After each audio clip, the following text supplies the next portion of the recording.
Hi, guys. Welcome to our next topic. We're going to spend a little time, a couple of class periods, looking at how faith intersects with topics and concepts around stress management. Today's the first of those 2 days, and then when we return, we'll obviously have the second of those 2 days. On the next time that we return to class and have the second of these 2 days where we're looking at faith and its relationship with stress management, that's the day I expect you to come with two statements. Again, they can be quotations from your Bible or another faith-based book. They can be song lyrics, they can be quotes, they can come from any religion, obviously, or any source. But what I'm hoping that you've been looking for and thoughtful about are, what are two primary statements that really capture some of the biggest parts of your faith, some of the things that you really feel are most important, most foundational. So next time we come back together, that is what I want you to have with you so that you will be able to share those with each other. So they should be in a written format because I'm going to be asking to collect them during that class period. But I also want you to have them written so that you have them as a reference to be able to read that quote or read that scripture or read that whatever, and then further be able to just sort of freelance explain it to a partner. So let's get into today's topic, though, or today's content that sort of builds towards each of those topics. Today, we're spending more of our time on the iceberg model of wellness. So in this illustration of the iceberg model of wellness, you can see that there's a number of progressive levels.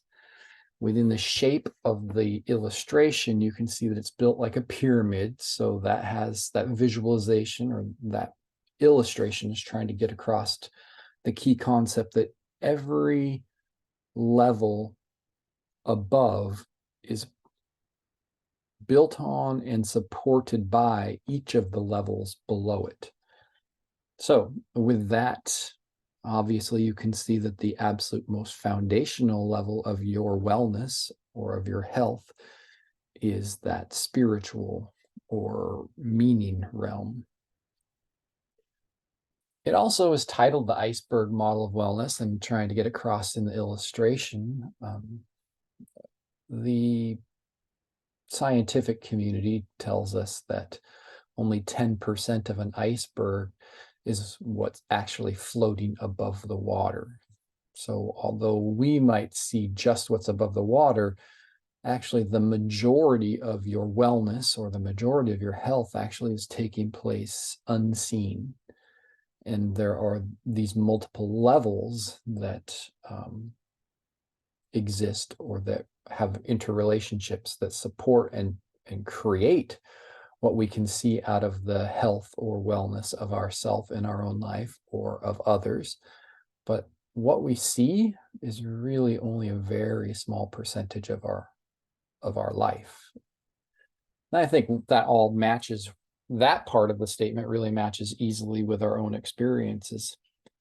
But I think the part that sometimes we forget or we lose is we can keep that perspective in mind when we're thinking about our own life.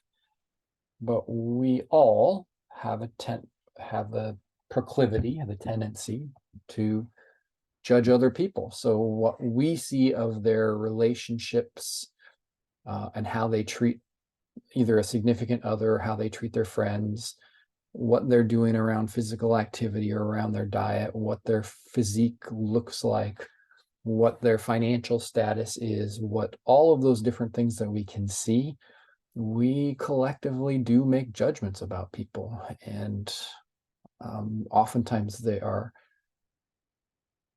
incredibly short-sighted, right? And that's reflected in this idea that most of their life and most of their challenges as well as victories might be actually something that is beyond our ability to see unless there's a really deep and ongoing relationship. So let's take a little bit deeper look at this iceberg model. We're going to start at the bottom. So I really appreciate this model. There's a number of different models of health that really speak to me. I'm going to show you briefly another one later at the very end of this particular lecture. I really like the 6 dimensions of wellness model with the interrelating kind of components of our lives. So there's actually a number of different models and visualizations of what goes into our health that I find really valuable. But I want to spend most of our time today on this one, because this one says and indicates that at the absolute foundation of our life is this spiritual or meaning level or realm. So this creates the foundation for your entire life. This level is trying to articulate that this is based off of what you find value in, what you think is worth coveting, what you think is worth valuing, what you understand from a spiritual basis or from a meaning basis as being important. What do you think of as being right, and what do you think of as being wrong? What's worthwhile to you in your life, and what do you identify as just not being worth it? Where does your faith say that you should be spending your time, or spending your money, or spending your effort and your energy? For a lot of us, being as clear as we can and continuing to explore and develop and understand our own faith helps us to understand more and more about what we should value or what we do value and why. So all of that creates then this basic foundation for the way that we're going to live the rest of our life. What I'm going to ask you to do, since you're at home now, or we're clearly not together, is I'm going to ask you to respond to this poll everywhere question. I have another one that's going to come up later in class too. But I would like you to put in the 4 things, the 4 concepts, the 4 basic foundational things that you really value the most. Now, I don't want to create language for you, but this could be, since it is such an open-ended question, this could be anything from I really value relationships, I really value trust, I really value power, I really value material things, I really value time to myself, I really value whatever. I'd like you to think about if you were trying to describe to somebody some of the things that are just the most important to you, the absolute most important to you, how would you describe what are 4 things that are really most value to you? So I'll give you just a little bit of time. You can pause the video now. You can type your responses in, and we'll start seeing how people respond as these grow and grow and grow.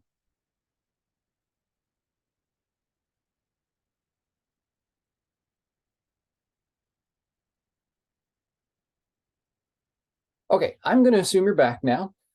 So the next step then, as you've thought about, these are some of the things that I really value, some of the things I find are really, really most important. I think that we should be looking at our faith and our values as the lenses that we see all of life through. All of the experiences, all of the relationships, all of the conversations, all of the opportunities, all of the losses, all of those experiences, all of our life is viewed through this lens of faith, of what we believe, of what we think is right and wrong, of what we think is important and what we think is not important. Whether you think of yourself as being religious or not, you have a value system. And as you look through life and as you look at what's happening to you and as you see how other people are responding and reacting within their lives, you're judging those moments and those experiences based off of your values or based off of your faith. So I think that's an important way to articulate or think about how faith fits in with our own experiences around stress and stress management. One example from my own faith comes from 2 Corinthians. This is chapter 4, verse 18. It says, don't look at the troubles you can see right now. Rather, look forward to what you've not yet seen. For the troubles you see will soon be over, but the joys to come will last forever. So, as a Christian, I believe that we will have the chance to live everlasting with Jesus and God in heaven. So it helps me to try and see the challenges and struggles and experiences that feel negative and feel sometimes overwhelming and disappointing at times, to not blow them out of proportion based off of what I believe. I want to see the troubles and disappointments oftentimes not as catastrophes, but as temporary, as something that is just part of the story, not the end of my story. So let's look one level higher now. So we've thought a little bit about what it is that your faith says to you. What do you believe to be most important? Where are your values at? The next level in the iceberg model in this illustration says it's the psychological or the motivational level. I've seen in some illustrations that they also include in the description that this is the cultural level. So I'm going to expand on that in just a minute, because I really appreciate that particular vocabulary as well and the implications of that. But let's start with what we see first. So knowing what you value should really influence what motivates you. It should influence then what you are going to actually invest your time and your money and energy in. It really should, your values should identify for you what's going to really make you feel fulfilled, what's going to help fill your own cup. Again, I said that this illustration only shows the two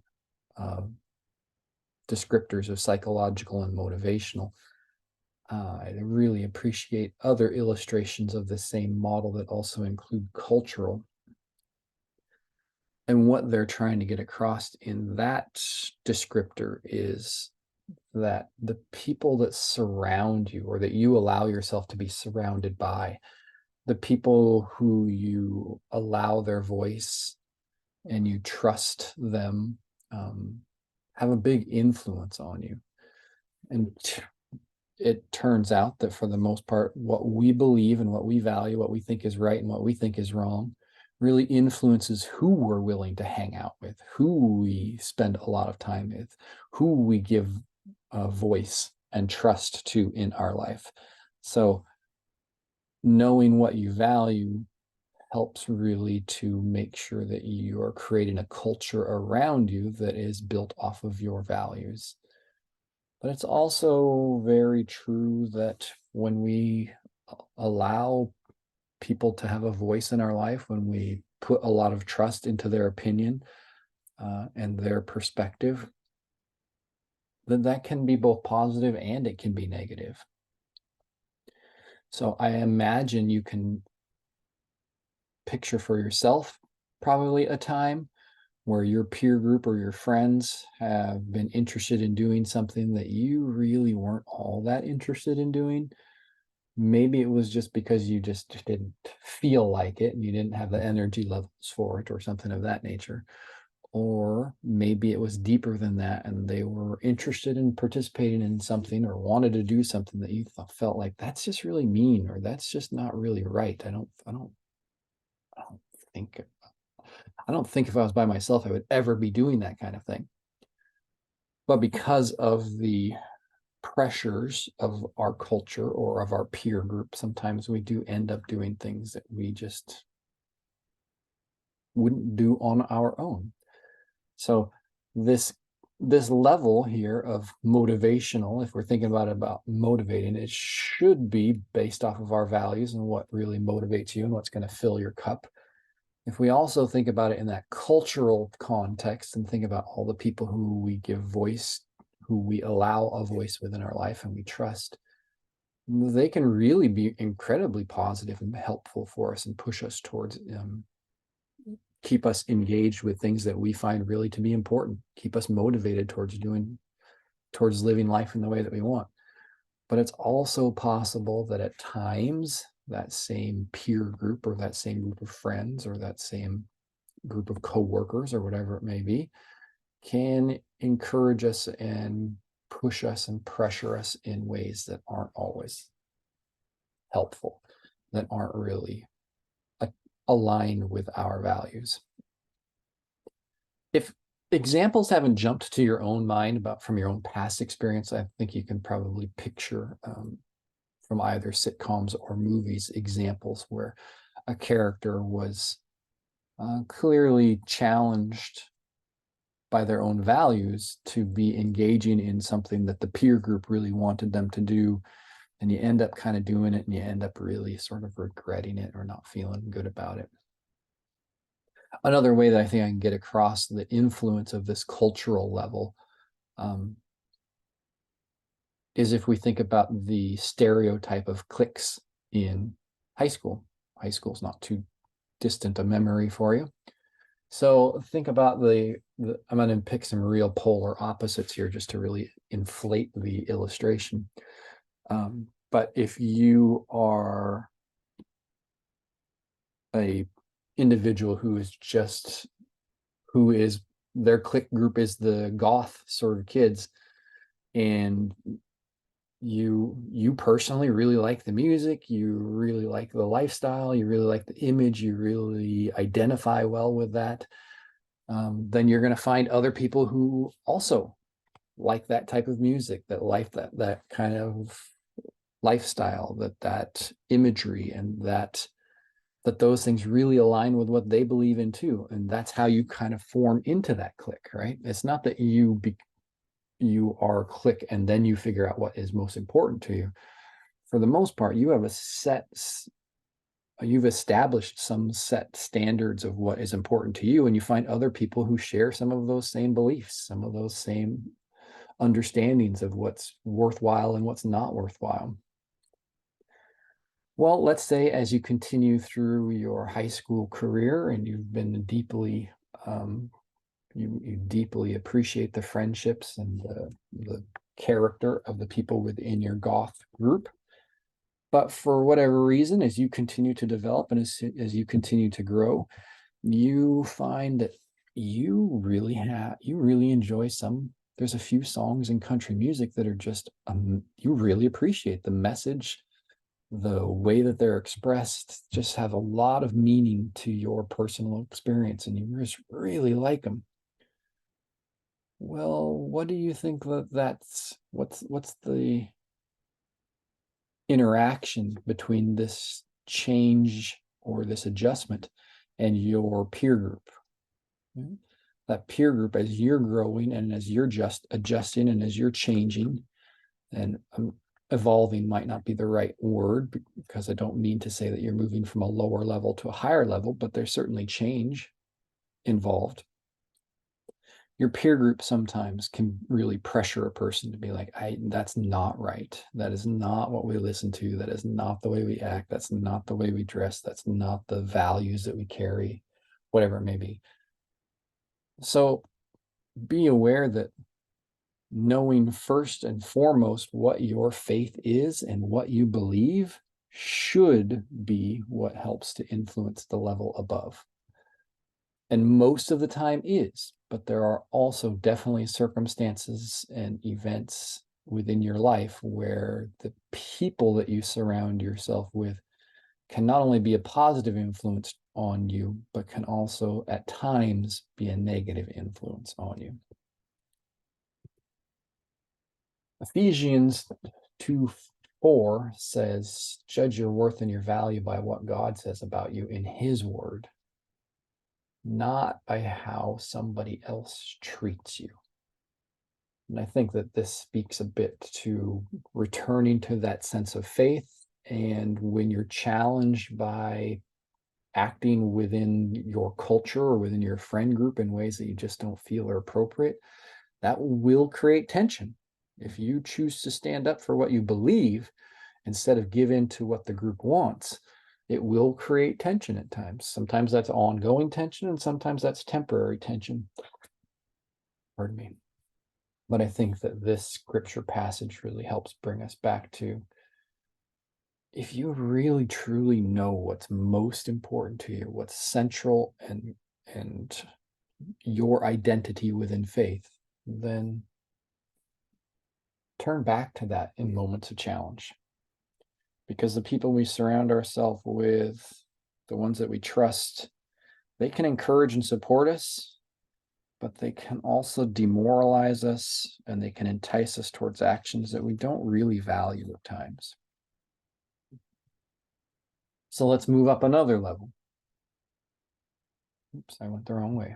Let's move up one more level. So we've seen that your faith influences who you surround yourself with and what your action or what should motivate you, what should be something that fills up your cup, and what you do think are the right ways to behave, what should motivate a person to behave in the right ways, because they are defined by what you see as right and wrong. Now, the people who you surround yourself with and what you think should motivate a person should define, or at least influence heavily, how you live your life.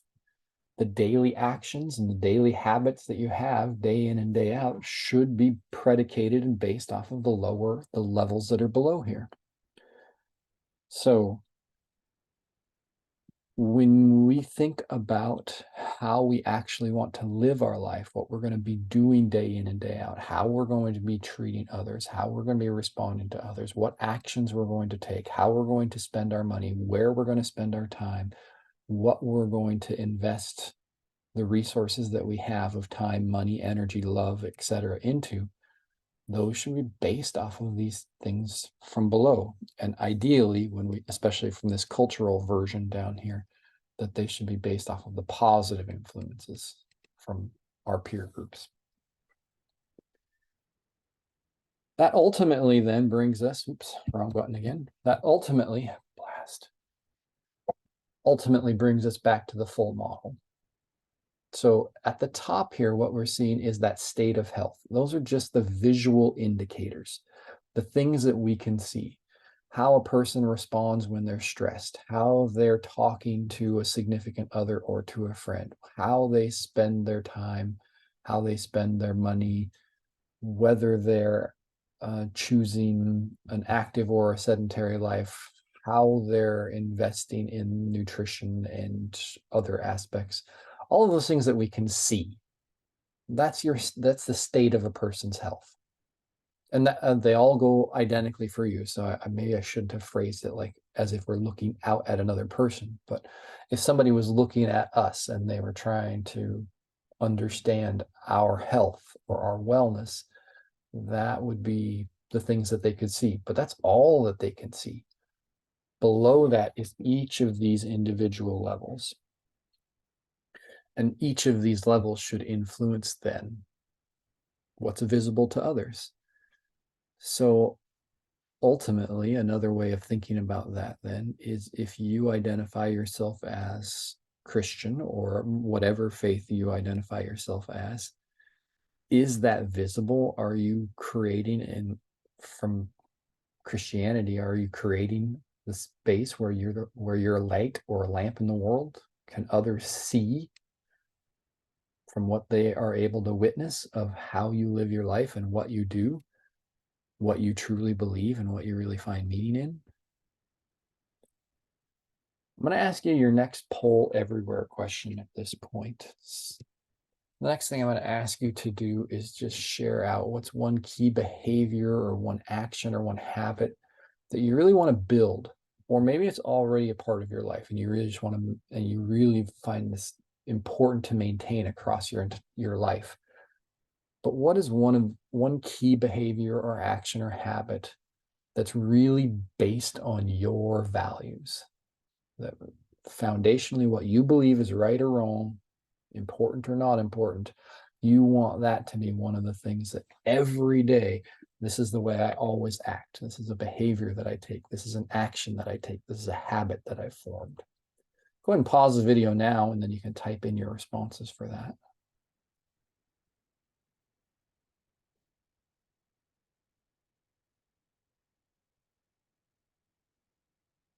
Well, welcome back. So how is it that individuals who have a deep sense of faith, how is it impacting what their life is?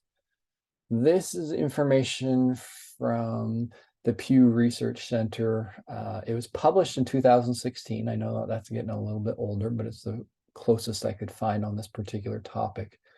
And pushing it back a little bit further even, they're actually using data. While it was published in 2016, they're actually using data from the 2014 Religious Landscape Study data. Well, let's take a look at some of this information and see how faith is influencing aspects of individuals' lives. So this first one shows data on how individuals who have a deep sense of faith are engaged with their family and with things like volunteering. So the first one we can see here, as you look at the individual data points, you see in blue individuals who are identified, coded as highly religious, and individuals who are coded as not highly religious then fit within the orange indicators.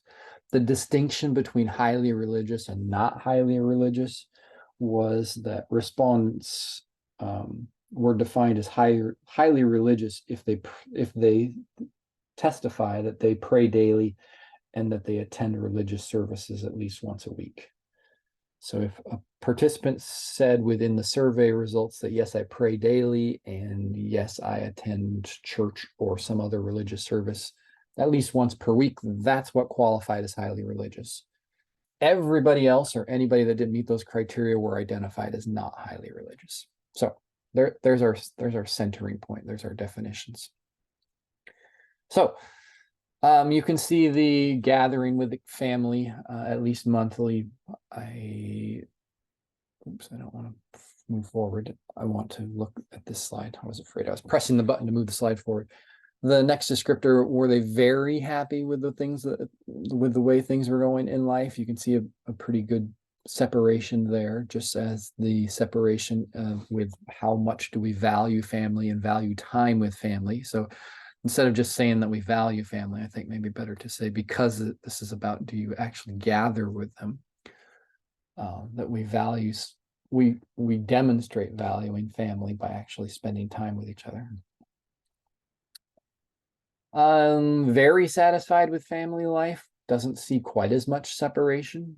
So there are some areas, there definitely is separation there, but not quite as much. If we look at volunteering and community involvement instead of simply interactions within our own family, highly religious having quite a bit of separation, much higher representation of having volunteered in the past week. So this is one of those pieces or one of those spaces where you, having just completed or just been working on your lab on service, I hope that you found value in that. I hope that it fed in with your own value system. Below here, you also see donated money or time or goods to poor in the past week. You can see a significantly, the biggest separation point here between highly religious and not highly religious. So I think that we, within Christianity, here understand, I think it's just very, very clear from biblical passages that we're responsible for taking care of each other and especially attentive to the poor. So having that show up as a major data point isn't a huge surprise based on biblical text, but just because it was in the Bible doesn't necessarily mean that it was going to show up within behavior. So it's nice to see that that was demonstrated by people who hold that faith. In this particular one, now we're looking at highly religious adults, but some of the places where there's not really a lot of distinctive. And it turns out that these are often around some of our relationship interactions and relationship with our own body. So I see these as you scan over this data, you can see from the interpersonal interactions, like how many of individuals lost their temper in the last week. Well, it was pretty much the same. Like the highly religious might have been a little bit more willing to forgive or not lose their temper anyway, but it wasn't major. And even around telling white lies or what they considered to be insignificant lies, there is some separation there for sure, but not maybe as much as we would hope to see from if we were thinking about our own lives and our own behaviors. Over on the other side, are they satisfied with their own health? A little separation, but again, pretty much not any big difference. Overeating, no difference at all. And exercise in the last, at least 3 times in the last week, pretty much no difference at all. So the way I like to see these is that I think in many ways this just speaks to me that we're still human. Even if you have a deep sense of faith and you have deep sense of values, that Christianity anyway says you're still human, you're still fallible, all fall short of the glory of God. So it's helpful, it's hopeful, maybe is a better way for me. It's hopeful for me to see that from that data that we seem to understand and act towards building loving and supportive relationships, and that we want to share out God's love in the world. But it's clear that we don't get it perfect, right? There are areas where what we value may have better opportunity to show up within our lives, and that these are areas that maybe we can look for improvement. Not to say that these data points represent your experiences specifically, but this do represent, at least at that time, American culture and American behaviors. Here's this is another one that I find really interesting. There's some really hopeful things in here, and there's one at least that is just sort of lacks clarity to me. I don't fully understand how respondents came to some answer. So anyway, the statement says that belief in God, gratitude, forgiveness, and honesty are the top essentials of what it means to be Christian. So as they ask these individuals, what if you pray daily and you go to religious services at least once a week, what does it actually mean to you to be a Christian? And that's where this first question to me that I am curious about is because 86% is the highest by far, but 86% of Christians said that believing in God is an essential part of being a Christian. And I'm uncertain what the other 14% might be understanding. So that's a data point that I always look at, and I always wonder, boy, I sure wish there was a little more information there, because maybe there's a expansion of perspective. Maybe there's something that I'm just not understanding. Maybe those people are just not right. I don't know. But as you look over the other pieces, then what's an essential component of being a Christian? What are some, if they were to pick 4 of those words that they say these are the things that we value most, belief in God would be number 1. Being grateful for what you have would be number 2. Forgiveness would be number 3. And honesty would be number 4 based off of this data. But Other indicators, this may not be a value, but rather a practice of praying regularly, working to help the poor and needy, I think would be a action more than a value, perhaps. But we value that activity, and you can see the other ones that are in here.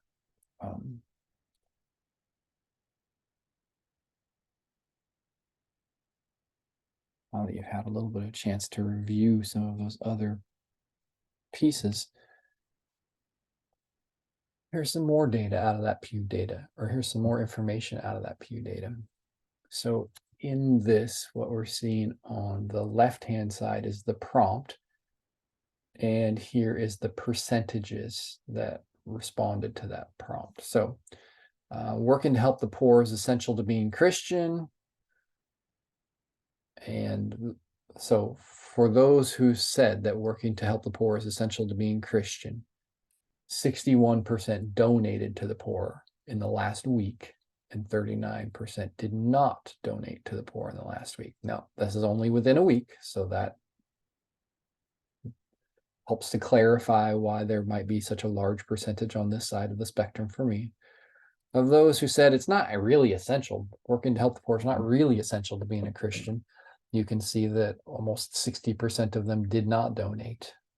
Again, this is the last week, so it doesn't mean that they didn't donate ever, but it makes sense to me why, if you don't value this, if you don't see this as an essential part of your faith structure, then why would that show up as a behavior, right? So that comes back to that model that I was introducing you to at the beginning of this lecture. If people said that always being honest is essential to being a Christian, then how many people told a white lie and how many people didn't tell a white lie? You can see that we're over 60%. And you're about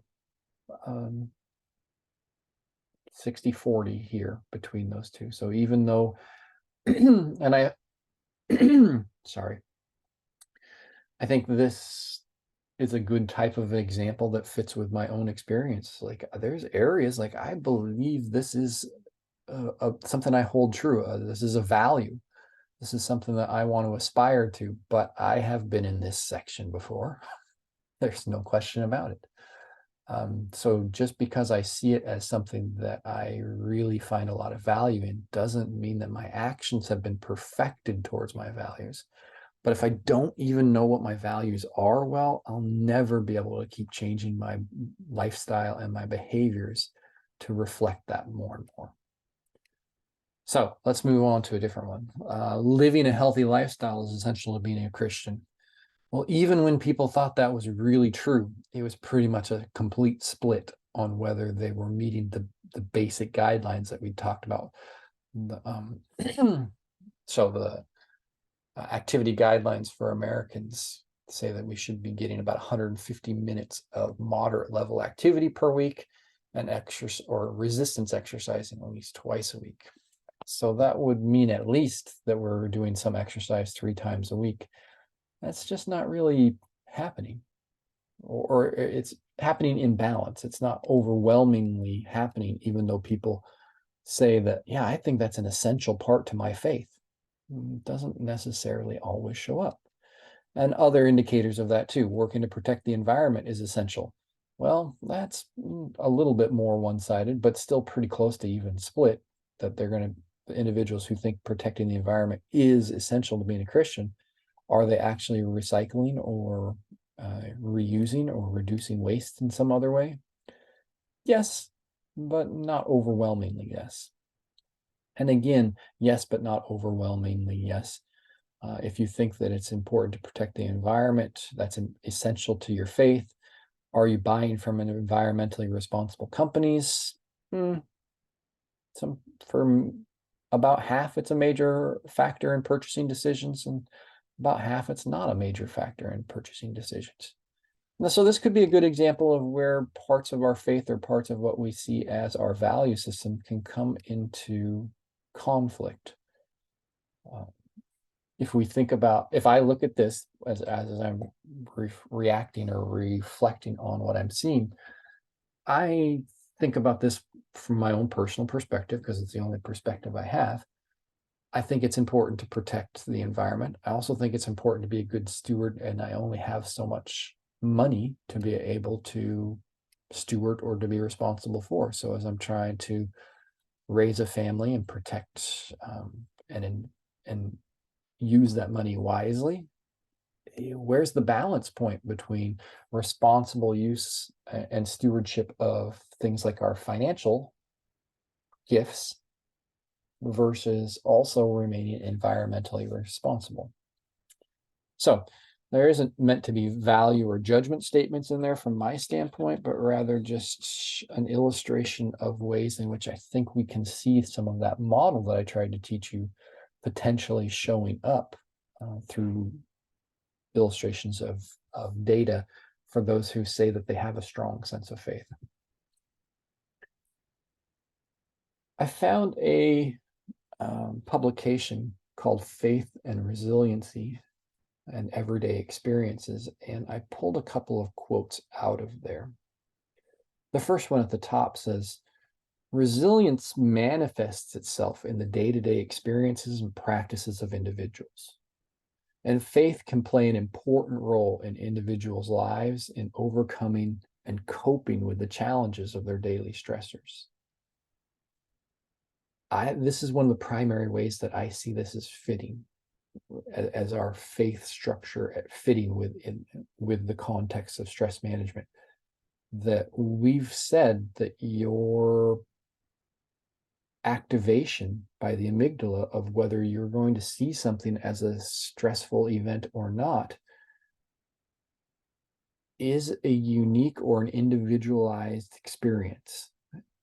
And it's predicated off of comparing what you're experiencing or what you're seeing, what you're living to something, whether it's a standard, whether it's past experiences, whether it's expectations, whether it's all of those combined, etc. Your amygdala has to make a decision. Is this really something that is going to trigger the stress response? Is this something we need to be concerned about? Or is this not something that we have to be concerned about? And that's in large part going to be based off of what you think is important, what you find valuable or not valuable. Does this threaten what you find to be important, or is this experience not challenge what you find to be important, or maybe even reinforce like this is not important? In those cases, you're not going to experience that as a stress. But in the exact same situation, another person could have a different value system, could have a different evaluation system, and could have a very different emotional and physical response that manifests as stress and anxiety, and etc. I also really appreciated this quote from Salim, who isn't Christian, but is instead Muslim. And I think this fits really, really well with my experiences as well, and really articulates very beautifully what I think the iceberg model of wellness tries to get across. Salim said, I do not always act upon my religion's requirements, but in my head, it defines me and defines who I am, always at the back of my mind. It gives a sense of community, cohesion, belonging, and togetherness. It makes you feel you're not on your own in an environment which is hostile at times. I think for me personally, when I do something good, I know I would be rewarded. I really appreciate that quote from Salim. Now, moving in a slightly different direction, we've spent time talking about the iceberg model of wellness, and I really appreciate how foundationally it stresses your spirituality and your faith. Another model that I really like that articulates or tries to illustrate how health would be built is this foundations of health.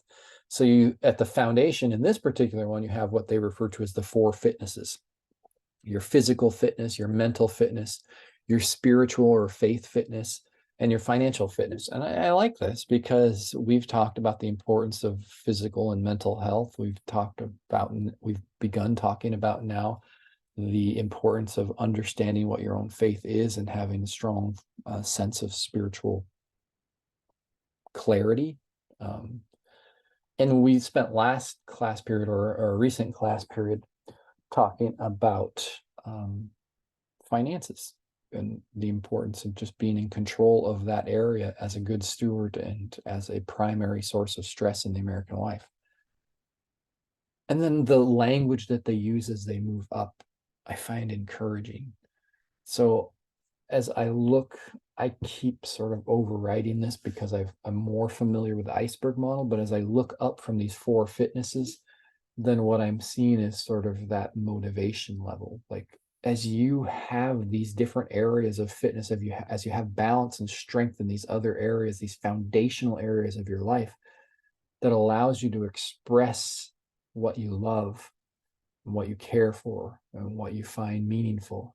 And it gives you the chance for adventure, to explore and to invest and to engage in ways that are just so uplifting and empowering and helpful for you.